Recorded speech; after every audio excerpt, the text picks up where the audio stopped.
good, beautiful morning. Well, morning as I'm recording, as I'm sitting here talking with you. Hey, will you please go and follow me on X? S'il vous plaît? Go make a review on iTunes or Spotify. Those reviews are big blessings for how my show might be initially perceived. Thanks. Oh, and I want to give you a heads up. I will not be producing a show next week. I know, it's so sad. We're going to be on vacay, and I hope to have a show for you in 2 weeks. I'll be working on that, I hope so. I'm going to switch things up today. I'm not going to make my cultural and theological reflections distinct from one another. I'm going to do a mashup. I'll mix the two together, each to help clarify and contrast the other. And I'm doing that in an effort to help us discern the times in which we live, all using the logic and the revelation of the Bible. Now, among other things, that means today, my mashup means today, you will not get the juicy transitional bumper music that is normal for the show. Aww. That's what's going to happen. Primero, I want to acknowledge my amazing Patreon supporters. They help me produce these weekly podcasts. In this Patreon posse are Jerry S., Jake K., Isaiah M., Daniel B., Greg A., Lydia N., Tammy S., Darren G., and Frank H. Part of my posse crew, part of my Patreon posse. Thanks so much, you guys. You're truly an incredible source of encouragement. Your monthly donations not only help me pay for all manner of necessary applications and expenses and costs, you guys are the personal foundations that inspire me to keep peeling back the layers of cultural madness that seeks to suffocate Christian faith and shut down the church. Please, my listener, consider going to Patreon and signing up for a monthly pledge of $7, $17, $27, even $37 per month. Sign up. Join the Patreon posse. Grazie. Well, I finished reading my first book on Karl Marx and the evil ideology of socialism. And I'm now 150 pages into my second book on the same topic. The first author, Pastor Richard Wurmbrand, he lived the last 5 years of his life in Torrance, California. He had himself been tortured, and when I read some of the descriptions, it was gruesome, just unspeakably gruesome what they did to him. He was a Romanian, and they were torturing him. The communists were torturing him in a Romanian prison during the reign of the Soviet Union. And Wurmbrand had written this book. Again, he who had sort of resisted the communists was tortured for a long time. He believed that Marx was himself possessed of the devil, an open Satanist involved in the occult. It was a really fascinating read, but along the way I kept asking myself, where's the proof, the documentation? The second book has been more careful, more painstakingly documented. And the second author, Paul Kengor, he's a Kengor. He's professor of poli-sci at Grove City College in Pennsylvania. He more carefully notes the direct links between Karl Marx, and he says that what Wurmbrand was saying can't be documented, actually can't be proven. That Wurmbrand may have the right to say that since he was tortured by the communists and he understands the glee that they took in torturing him. But he says you can't really ascertain any direct links of Karl Marx and openly satanic occultic behavior. Nevertheless, Kengor documents at length that both the personal life of Marx and the fruit of the ideology of Karl Marx were indeed marked by a darkness, a hatred of God, a red-hot hatred of religion. He hated people who worship God. He hated lives that were ordered by a biblical belief system. He hated morality. And Kengor says all of that poisons individual souls and families and entire nations, and Kengor has a whole chapter on Marx and his family, and 3 of them committed suicide, and he didn't love his wife. It was just he was a gross man. He had boils all over his body because he wouldn't bathe. I mean, just weird stuff that no one ever talks about when they talk about Marxism. And honestly, Kanger's book has so many testimonial reports of torture. I don't know. I keep going round and round with how much I want to give you the bio of Marx on a specific podcast, because some of it's not repeatable. It's just so grotesque. But it's had me thinking again and again about evil and just what is evil. And that's what I want to talk about today. Just what is evil. And here watching the celebrated rise of socialism today inside the Democratic Party in the United States. Socialism in the United States. I think the Democratic Party leaders hope to seize the energy of the DSA because they want to gain still more power. Maybe they want to take back Congress or end the Senate or take back the presidency. But truly, those Democrat Party leaders are naive. They don't seem to realize, they don't want to realize that the socialists hate them. This is causing the rise of socialism, are the Democrats. The lie that the Joe Biden presidency was for 4 years. But the Democrat Party leaders, they don't realize that they're going to be overthrown. I mean, they want to primary both Hakeem Jeffries and Chuck Schumer. The Democrat socialists don't just hate Trump and the GOP and Christians. They want to overthrow the Democrats. But anyway, student of history that I am, I'm watching the rise of socialism inside the Democratic Party, and again, me aware of the history of socialism and communism, which the more I read, you guys, socialism and communism are just two sides of the same bloody coin. And Lord in heaven, it is a bloody coin. Me, having watched Marxist impulses devour the heart of the Christian college where I spent the bulk of my career. Me, the family member who watched again during the summer of George Floyd and COVID. I watched my extended family get shredded by wokeness and the volcanic rage that comes with it in folks. And I'm saying folks today with an X. It inculcates that rage in their hearts and souls. Me, I'm watching the re-rise of socialism, and I'm wondering, when will we ever learn?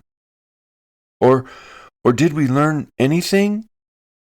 Or really, has the public school system, because all of it's downstream from the university system, which itself is utterly and almost totally permeated by Marxist ideology, has the public school system just finally won? Is this what it looks like? I'm wondering, are we really going to do this again here in the United States? Honestly, it's like watching the movie Idiocracy. It was filmed in 2006 by the creator of Beavis and Butthead, Mike Judge. Idiocracy is a dystopian, into-the-future sci-fi movie that depicts societal anti-intellectualism that's woven together with hyper-commercialism that's woven together with an out-of-control media culture. And goodness, I just think, how prophetic was Mike Judge with the movie Idiocracy? I mean, there just wasn't that much social media in 2006. But he still nailed it. Did he have a purple crystal ball into which he could peer ahead and see us now in 2026? Or did he just understand human nature? I don't know. But me, people wanting to elect socialists? People 100% ignorant of the history of socialism? People wanting to shred the Constitution? Abolish the Senate? Pack the court? Limit our national borders? Defund the police? Defund the Pentagon? Cancel Thanksgiving? That one was a classic. Really? People sharing gratitude for one Thursday in November is a thing to be detested? Or or the DSA openly wants to eliminate the army. It's all just pathetic ignorance. And then, just this last week, we had the state of Massachusetts approve a law that makes abortion legal up to the minute of birth. And not only that, the women in that legislative room when the governor signed the bill, the women were clapping. Oh, Jesus, they were happy to know they could legally kill a full-term baby right before a mother was to bring it into the world. They were happier that that baby could be aborted. There didn't seem to be any awareness that that mother would show mercy and have that baby adopted. And it's godless. It's godlessness running rampant. Well, it's bloodthirsty godlessness celebrated as though it's just one side of the political spectrum. It is madness. But anyway, honestly, my listener, you should watch Idiocracy. I will warn you, it is crude, but it is frequently funny. And more importantly, it portrays pretty much what we're witnessing today. Political candidates who can't answer even basic questions about economics. Political candidates who don't even know the basic factoids from history. We're just watching Idiocracy on display. And it's more than that, right? Students at Michigan University this year aren't going to have to earn grades. Maybe that was only freshmen, but they're not going to have to earn grades. Or morality, we keep being told, that's just a mere construct.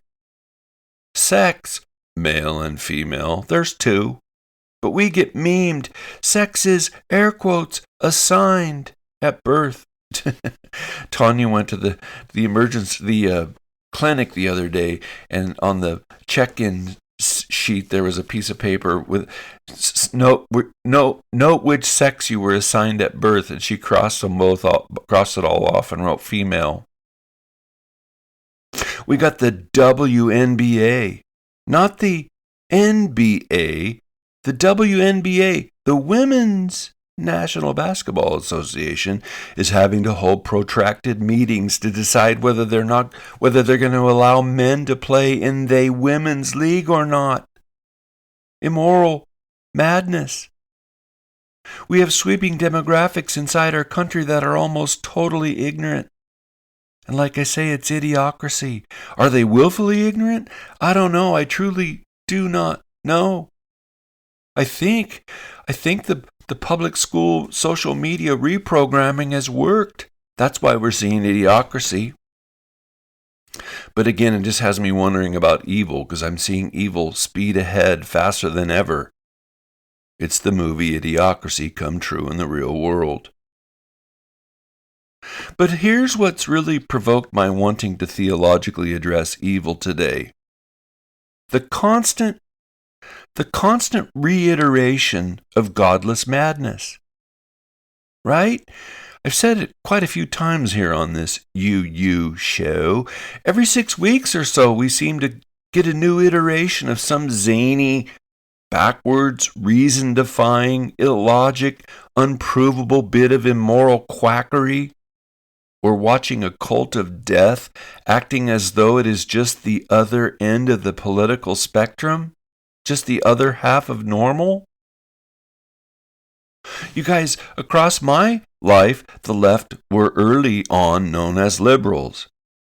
And then something like 20 years ago, we started hearing the term progressives?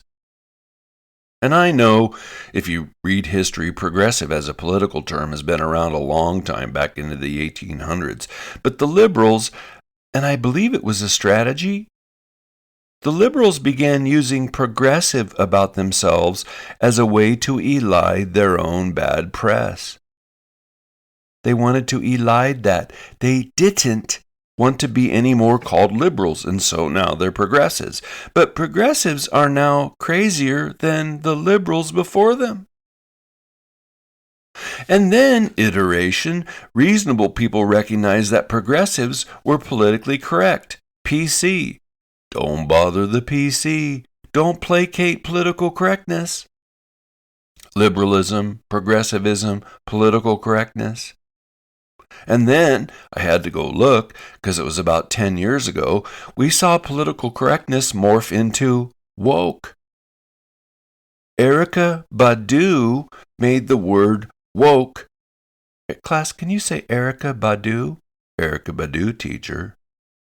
Erykah Badu made the word woke notable in her 2008 song Master Teacher. And I watched the YouTube video of it. She sang in that song, I Stay Woke. Well, I Stay Woke was the refrain that was sung throughout the song by the backup singers. Erykah herself kept asking over and over and over in the song, in the lyrics, what if there were no niggers, only master teachers? I guess social media, Google AI says it was a smash hit. I don't know, back in 2008.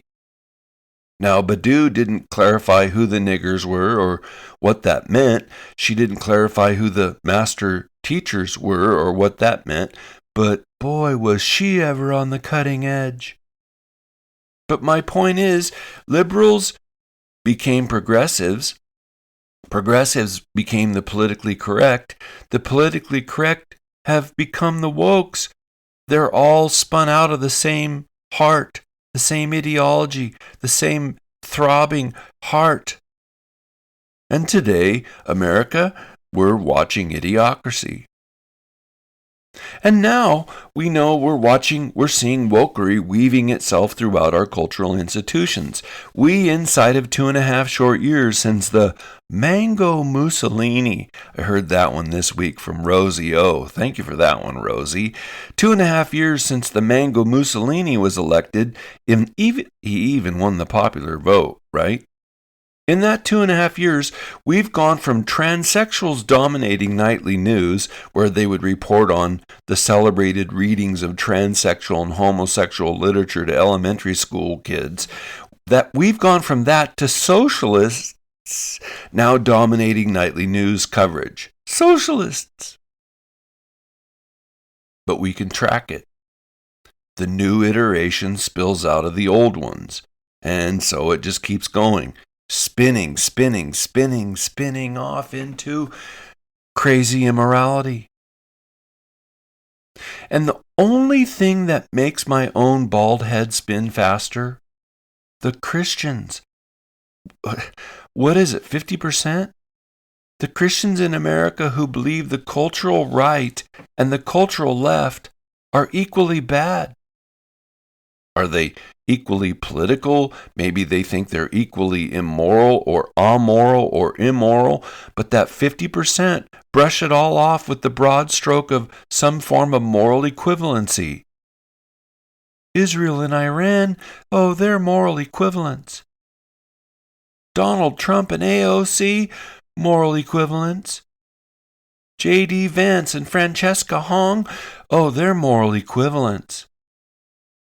And so that 50% of the church, I think if they voted from out of a biblical worldview, we would never have a Democrat win the presidential election again. But those 50% play the safe card, I just don't want to know, so I'm going to say they're all equivalents. They're going to play the moral equivalency card, and 50% end up being dupes. They're dupes for those who would capture their children. Why does my little boy want to become a girl? They're dupes for those who would close the churches tomorrow. We saw it in COVID. They're dupes for those who would outlaw religion in a heartbeat, as history plainly shows about socialists. Both the Nazis and the communists were socialists. State control. But how can so many who claim to follow Christ live with their head in the sand? I don't know. But just saying that little bit, honestly, you guys, it helps me understand how Russia, a nation that had enjoyed Christianity and the gospel for some 900 years, when the Russian Revolution took place in 1917, The gospel and Christ had been present in their nation for 900 years. And what we're watching here today in America with the Christian dupes helps me understand how Russia was overrun with Bolsheviks and then communists. How Christians by the tens of millions lived blithe lives with their heads in the sand. Those poor Russian Christians were ignorant of the malignancy that would soon spread and overwhelm them. The malignancy that would see their simple family farms taken over by the government. A malignancy that would see tens of millions of them arrested without trial and put into gulags. The churches burned to the ground. Well, that's the Russian history of Marxist ideology. Wait, where was I? Oh yeah, it all has me wondering what's next. Because it's not going to repent. It's not going to redeem itself. It will perpetually devolve. It's not going to turn into something good and true and beautiful. No, it will not stop. And along the same line, it's not going to slow down.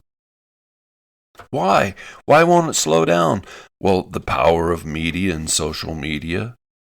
The power of social media and public education amongst people who have no knowledge of history at all. They've been primed and played. They're easily rage baited. And that rage baiting makes too much money for the social media apps. And it frenetically speeds the mania, the rage baiting. It's gas on the bonfire.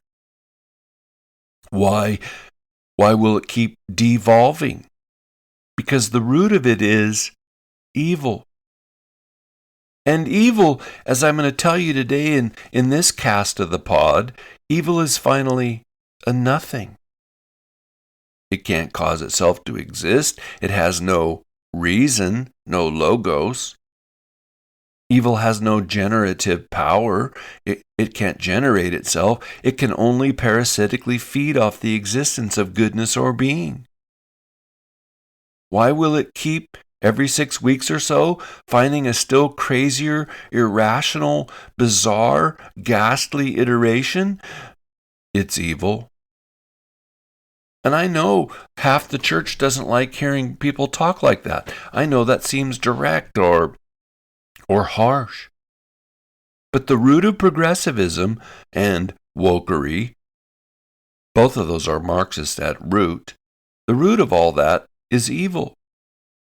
So there's no center.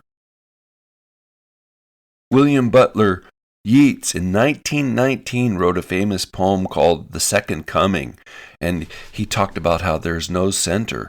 But in his poem, The Second Coming, he described the coming of a monster, not Christ. Was he prescient like Mike Judge with Idiocracy? Could Yeats see the coming, the boots on the ground of rank evil?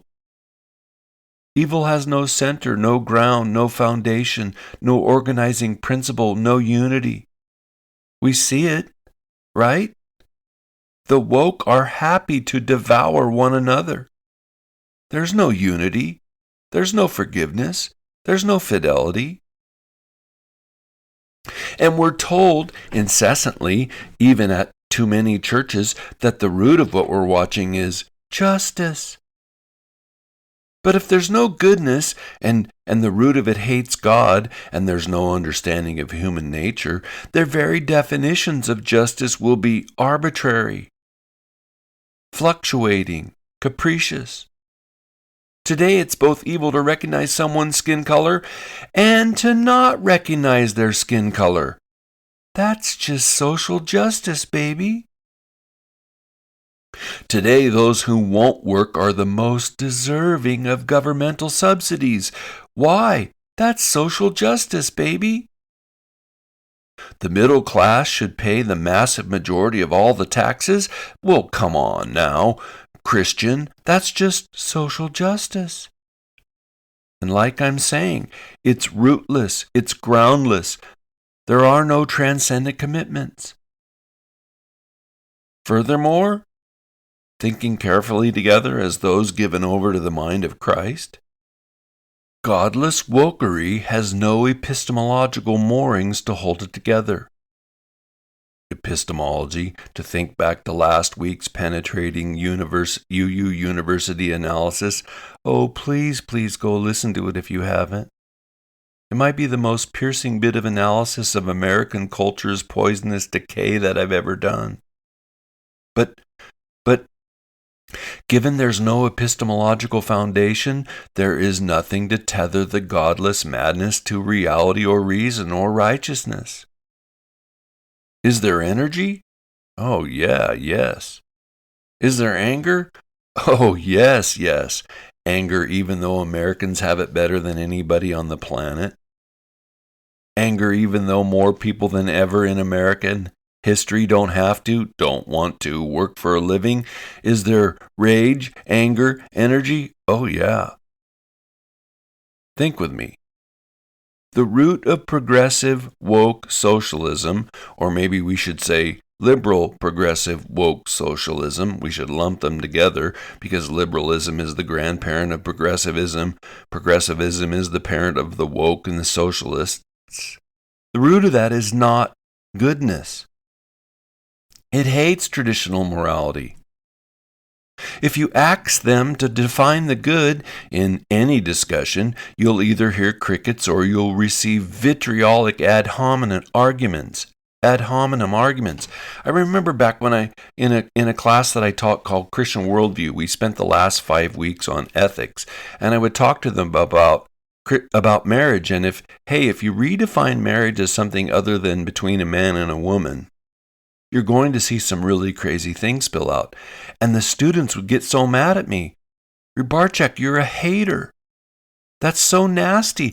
And then I would have coffee or go to lunch with students after they graduated, and they would tell me, there were students in your class who knew you were a homophobe because you talked about marriage that way. It gets ad hominem. Personal attacks happen really fast in all of this. Or if you ask them to explain how their value set of woke is rooted in truth, you will either quickly hear crickets or vitriolic, red-hot ad hominem arguments. If you ask them to tell you how their vision is beautiful, you might just as well have asked them what their favorite algebraic formula is. You'll hear crickets. Why? Because there is no root. There is no center. They're against, but not for. Their values cannot generate any positive contribution that abides. They can only spin. We're watching it every 6 weeks. They can only spin with frenetic rage and delirium. It's like watching those Muslim whirling dervishes from Morocco. They spin and spin into greater expressions of rage and insanity. They loved Elon Musk. Now they're burning down Teslas at Tesla car dealerships. Whirling dervishes, spinning into greater and greater insanity.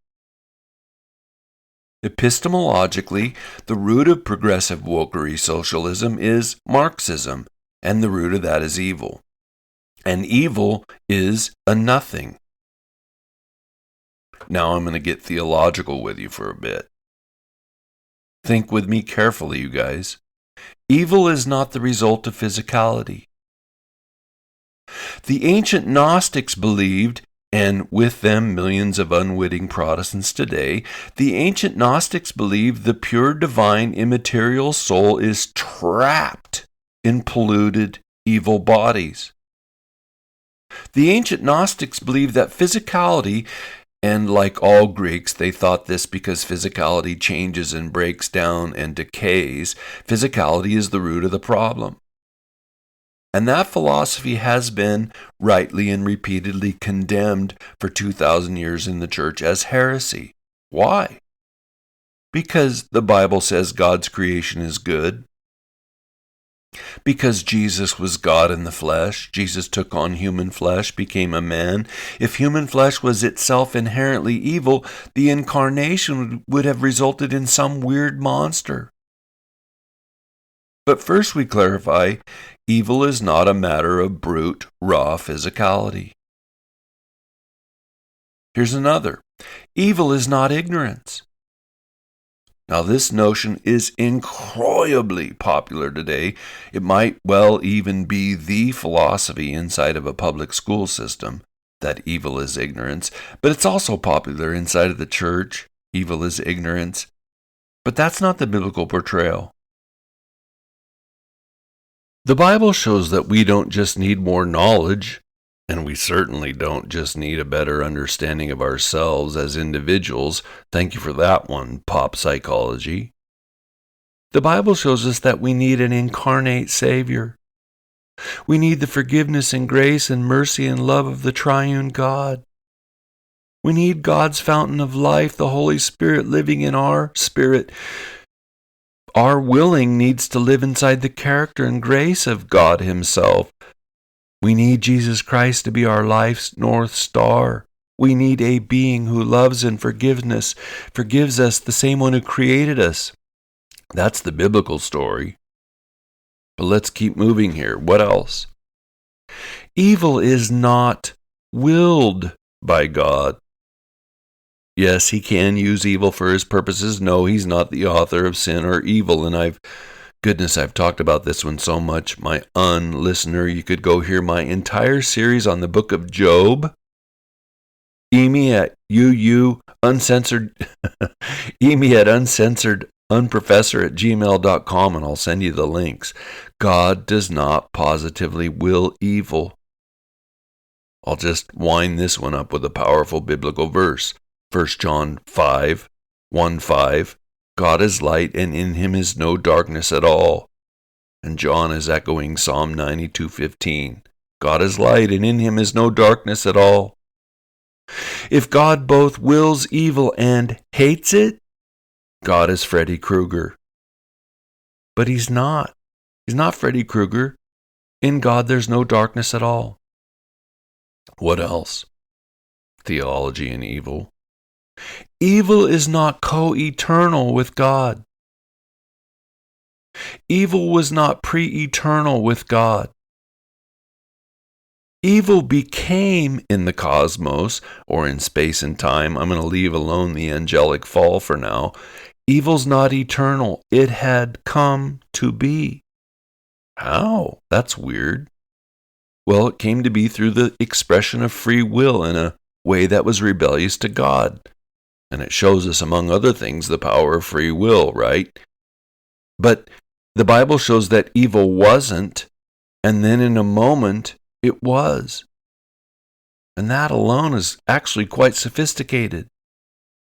Oh, but Ed, the Bible's so simple, a child can understand it.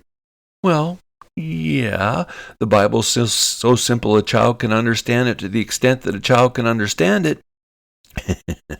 But the Bible teaches sophisticated things like evil was not, then it was. Contrastingly, the Far Eastern religions view evil as eternally coexistent with the good.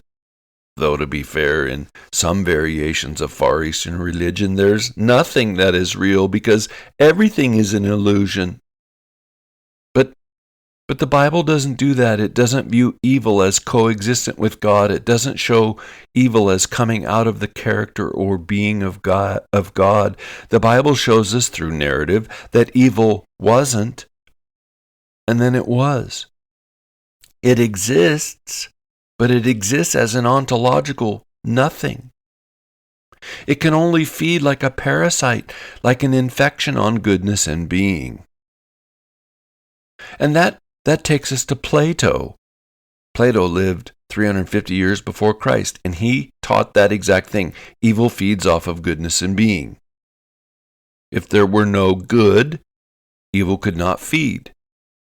If nothing existed, creatures, evil could not exist. Because evil is a nothing. It's a parasite.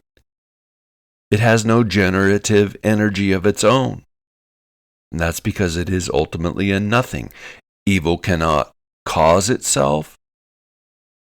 700 years after Plato, Augustine echoed along the same lines. Evil has no positive nature, but the loss of good has received the name evil. think that's a really helpful way to think about evil. It's a nothing that feeds like a parasite. Paul the Apostle called evil a mystery, 2 Thessalonians 2:7, the mystery of lawlessness. It is, yes, a force. It is, yes, active, but it's all of that as a mystery. Well, and I don't know. I don't know if Paul knew about Plato or not, but he was on the same logic. Evil is hard to understand. Why? Why is it hard to understand? Because it is at root a negative, an ontological negative. It is a mysterious lawlessness. It's something that's against God's commands at the heart. It is at root only an anti-force, only an anti-life. It really is, we're watching it in daily society, only an anti-energy. It's not for much of anything, and what it's for goes away real fast. It can't cause itself to exist. But still more carefully, in the literary context, Paul there in 2 Thessalonians is speaking about the coming of Antichrist. The Greeks in Thessaloniki were worried that they had missed the second coming of Christ. Paul tells them, no, you haven't. And we know that because the rebellion has not yet happened, a rebellion followed by the appearance of the lawless one. All of that precedes the second coming. And then Paul says, what'll this lawless one be like? Well, he tells the Thessalonikians,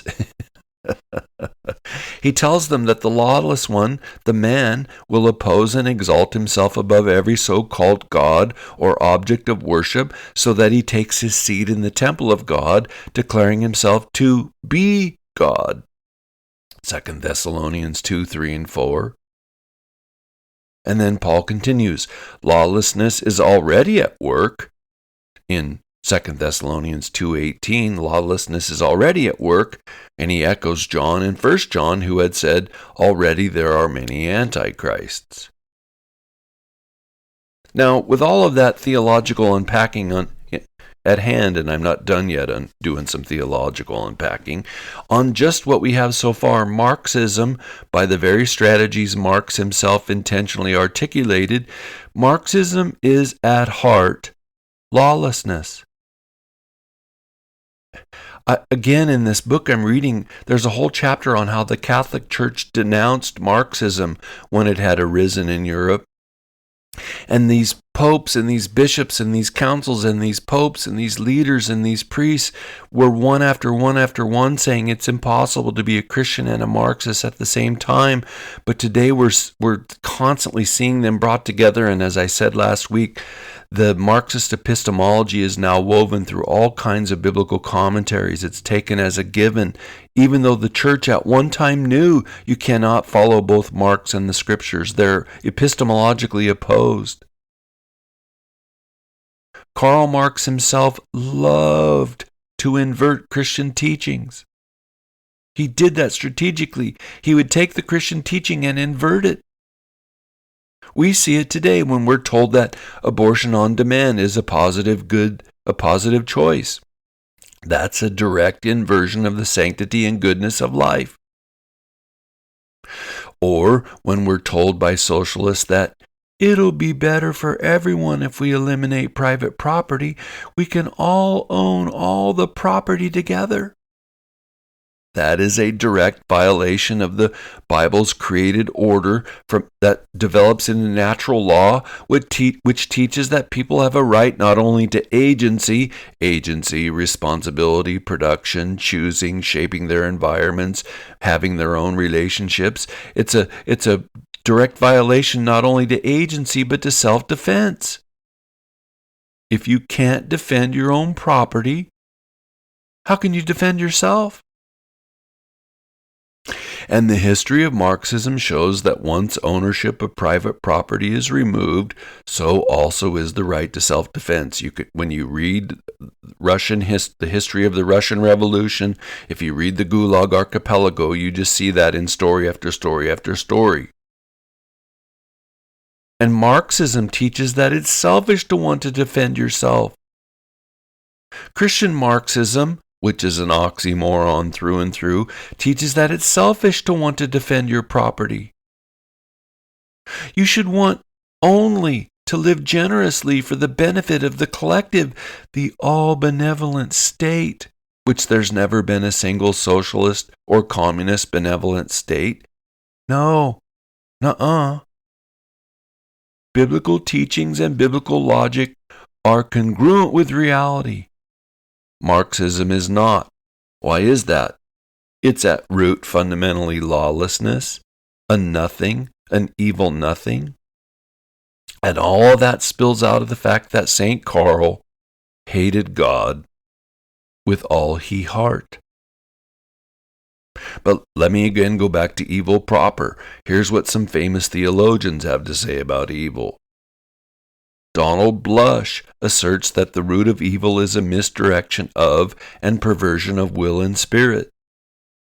That happened first with the fallen angels and then human beings after them. In this regard, Blush says, evil is a moral problem before it's a physical problem. It's true, it creeps and crawls out into the physical, but its root is spiritual and moral.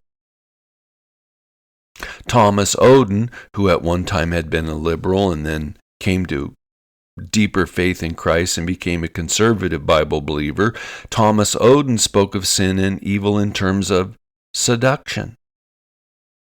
And Oden didn't narrowly mean sexual seduction. No, he meant we regularly get tempted to believe something evil is, in fact, good. Oden wrote, seduction's very purpose is to make evil look better than it is, even to look supremely good.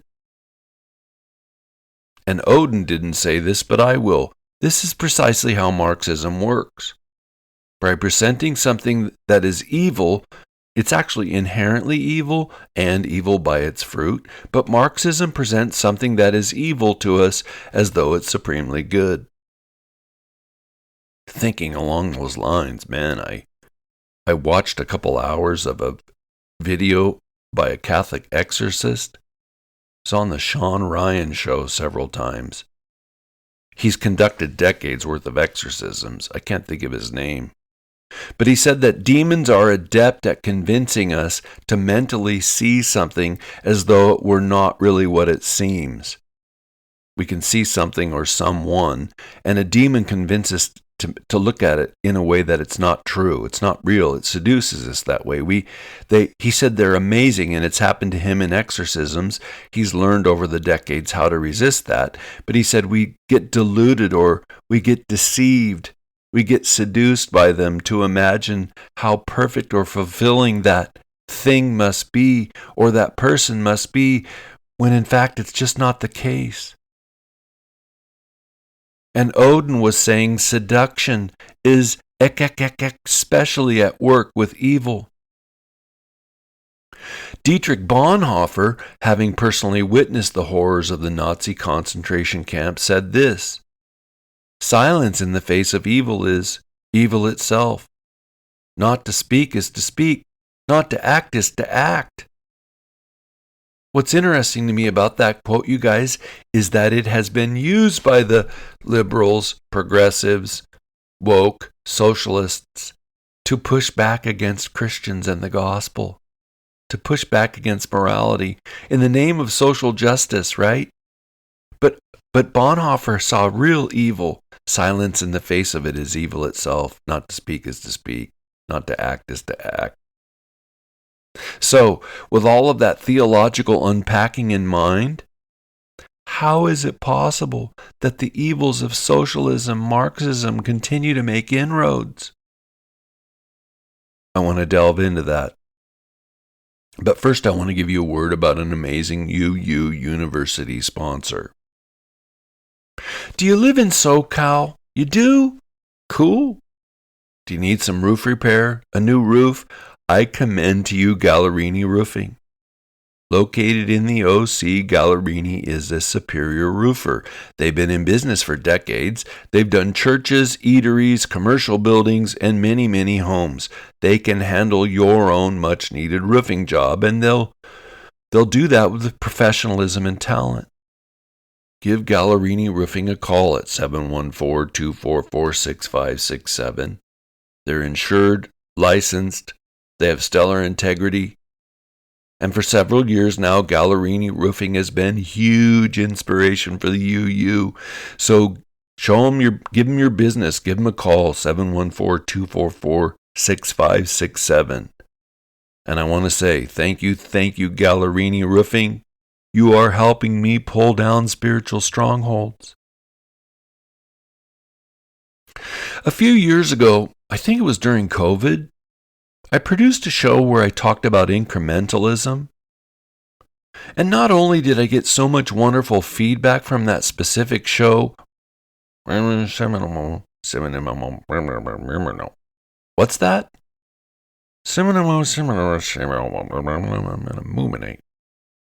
Well, thanks, Mr. Producer. Mr. Producer just told me he still goes back to that episode and ruminates. That was his word, not mine. He ruminates on what I said. Thank you, sir. That's fun.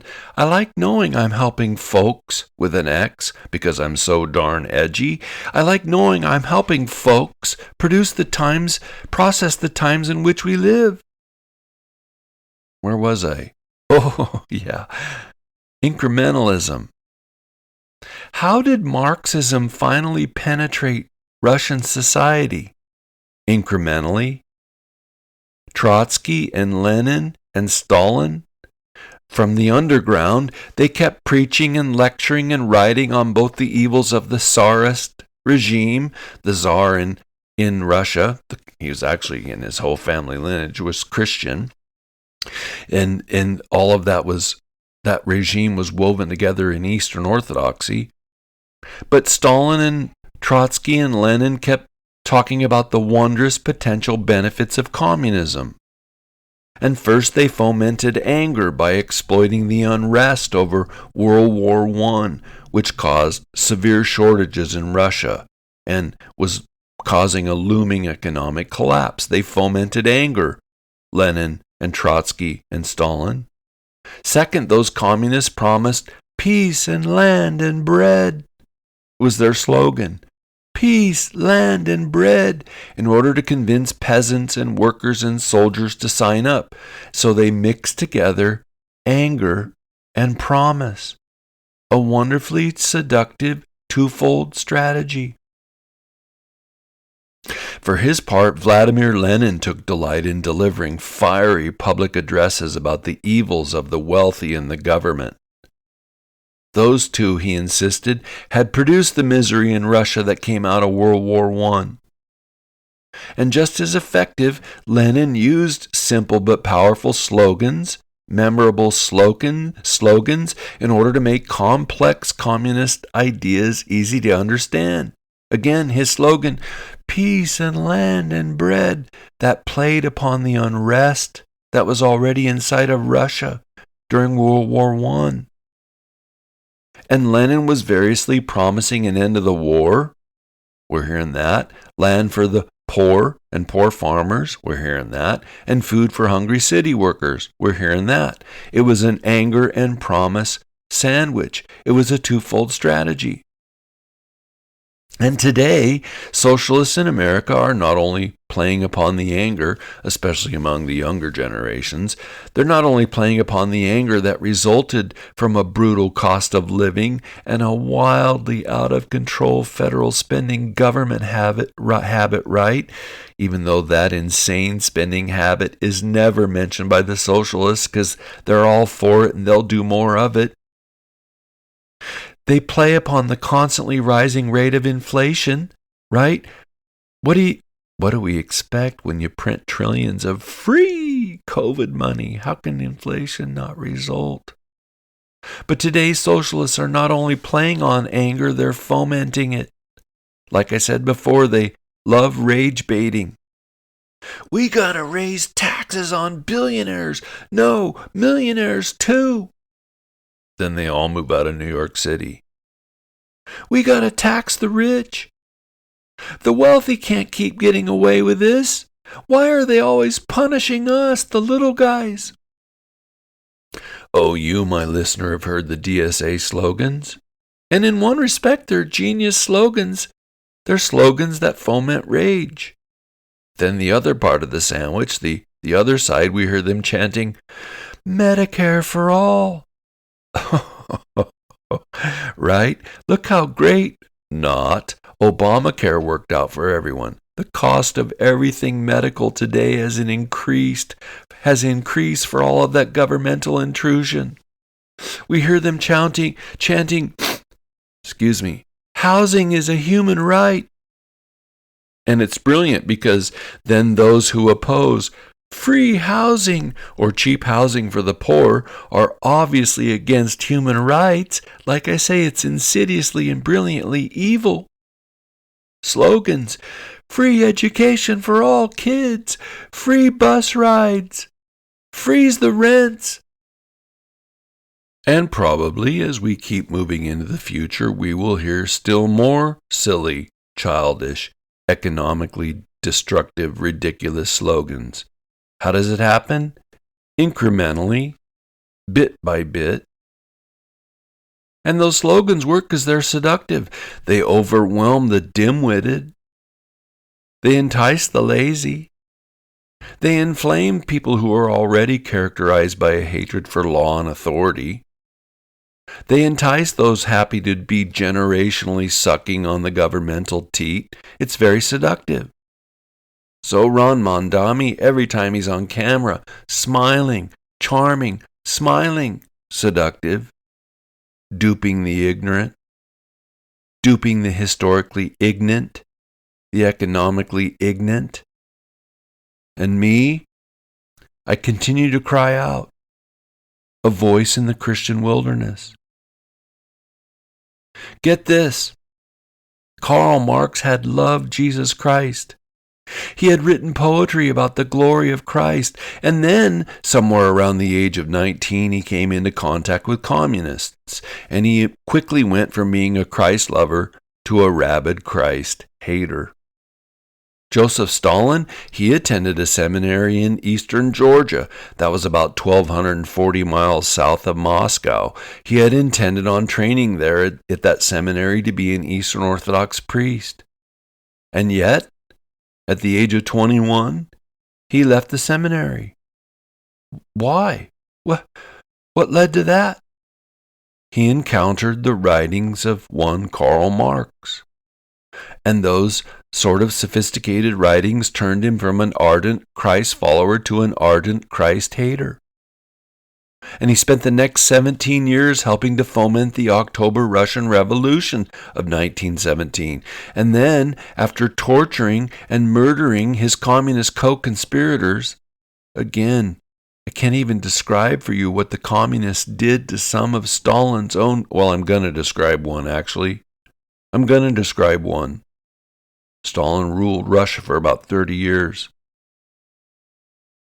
Here's what Google AI says about the torture and execution of one Grigory Zinoviev. Grigory Zinoviev, a former leader, top leader inside the communist regime. Zinoviev had asthma, and he suffered from severe asthma and kidney disease. And the People's Commissariat for Internal Affairs, that committee, deliberately put him in prison and aggravated his condition to break his physical stamina. They would turn on the central heating in that cell, his prison cell, Zinoviev's prison cell, at the height of summer. That committee intentionally tried to suffocate him, to artificially raise the temperatures, to keep him gasping for air, to physically incapacitate him. And then Zinoviev was subjected to the conveyor system, continuous multi-day interrogations of rotating teams of guards who completely deprived him of sleep until he lost psychological cohesion. During those interrogations, they would threaten his family members. They even arrested and threatened his loved ones to gain leverage. And then the The commissariat chief Nikolai Yezhov specifically presented Zinoviev and his close ally Lev Kamenev with evidence that their teenage sons had been arrested and were facing execution for terrorism if the fathers did not cooperate with their interrogators. As lifelong zealous Marxists, the defendants were told that their real-world political opposition to Stalin was actively weakening the Soviet Union. So people knew these guys were in prison, and their interrogators, their torturers, really wanted to get them to confess. It's so wild. Not only did they want the political gain of those confessions, they wanted with all they might to break those guys and to break their spirits. Stalin zealously wanted to punish those guys and to break them. And they told Zinoviev that if he confessed to treason, even if it was untrue, that was his final duty. That would help them defeat Nazi Germany and defeat fascism in Russia. So exhausted and broken, Zinoviev agreed to confess only if he received a personal guarantee from the Politburo that his life and the life of his families and followers would be spared. So they were taken. Zinoviev was taken to a midnight meeting with Stalin and one other man, and Stalin falsely claimed they were the designated commission who were representing the entire Politburo. And Stalin looked Zinoviev in the eye and gave his word that no executions would take place if they performed their confessions. If Zinoviev would just confess here in this court, kangaroo court. So wanting to save his children, a now completely broken Grigory Zinoviev pleaded guilty to terrorism, espionage, and plotting Stalin's murder. He hadn't done any of that, but he pleaded to it. Within 24 hours of that kangaroo court trial, Stalin broke his promise. Stalin broke his promise, and Zinoviev was taken down to the cellars of the prison and shot in the head. And not long after that, Stalin had most of Zinoviev's family members arrested and executed, despite his promise. Stalin, the man of steel. Stalin, the man with an ice-cold steel heart. Stalin, the man who, inspired by his literary hero Karl Marx, gleefully murdered Christian priests and nuns, husbands, wives, parents, and children by the tens of millions. I described the execution, the torture and execution of one former communist leader, and it rends our stomach. And when we hear tens of millions were obliterated, it doesn't register. But those tens of millions were all murdered for the sake of the greater good, all for the sake of the benevolent Soviet state. Free Medicare for all. Oh Lord Jesus, help us. Free child care for everyone. Oh Lord, deliver us from evil. Deliver us from the soul-killing power of the nothingness of evil. It's a nothing, but we know from reading history, Lord Jesus, it can brutalize tens of millions. And it all happened incrementally. Well, it was incremental until it wasn't. And when it wasn't, then it was explosion, revolution, indescribable misery, untold agony, and untold deaths. To finish us up today, my listener, please pray. Pray for our nation. Pray for our church. Pray that God raises up bold and courageous shepherds. Pray that the Lord, from out of the ranks of the church, raises up young lions and lionesses.